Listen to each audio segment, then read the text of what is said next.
Well, hey everybody, this is week one of the legislative session here in 2026, here with Don Hager this year, who's new to our team. You recognize him because he has a lot of experience, first of all, legislatively, but then was with Americans for Prosperity as their state director for a while. Still lobbying for Americans for Prosperity, as well as Family Voice and some other clients. So glad to have Don on the team. It's going to be a lot of fun running with him this year. Good to be with you. A couple faces you won't see on these videos and on Family Voice Communications right now because we've had some switch-ups. Details changed with Brian Gosh, our lobbyist last year, with his employment contract and those details, so he wasn't able to take Family Voice on as an additional client this year. So we look forward to future years, to future options of how we can work together with Brian again. And you also won't see Grace Sargent on any of our social media right now. Her internship with us has ended. She's now doing a legislative internship here at the Capitol with Majority Leader Odenbach. But again, we look forward to future opportunities to work with Grace. I want to give a quick shout out.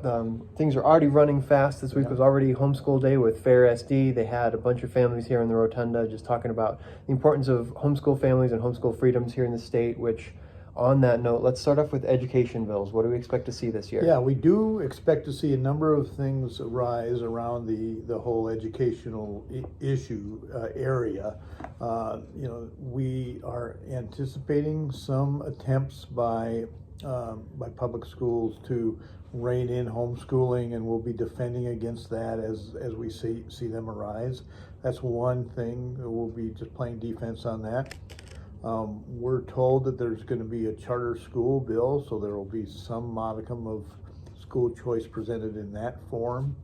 We've seen the draft. The bill's not introduced yet, so stay tuned for that. And then there's also been a bill introduced that enhances eligibility under the Partners in Education Insurance Premium Tax Credit Scholarship Program. And so we've seen the language on that. That is a bill that's been filed, and we think that's got some legs and should be a good thing. So a lot will probably happen on the education front.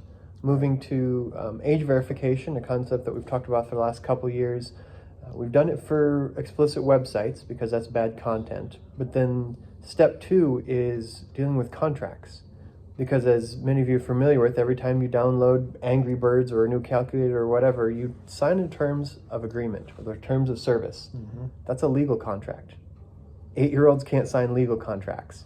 So this bill would require that if you get a phone for your child, you mark, okay, they're 12, they're 15, they're 15-year-old can't sign contracts. So before Johnny can download, an app for school, or before Johnny can download Angry Birds, mom or dad's phone would just get a notification. Do you, as an adult, consent to the terms and to this agreement? Because adults can sign contracts. So a really simple, if we enforce the nuance of contract law, we put parents in the driver's seat. That's a really cool thing that we're going to be working on this year with App Store age verification. That's right. Now, another bill that we anticipate this year is the conscience, protections for medical and healthcare providers.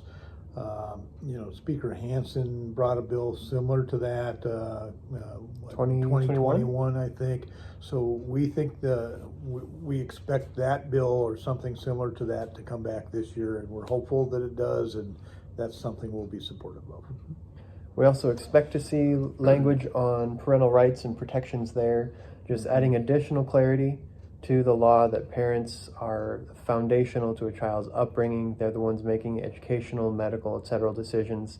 So again, potentially seeing legislation there. We'd like to see some additional clarity. But those are a few of the things we expect to see this year. There's going to be a bunch more, so stay tuned.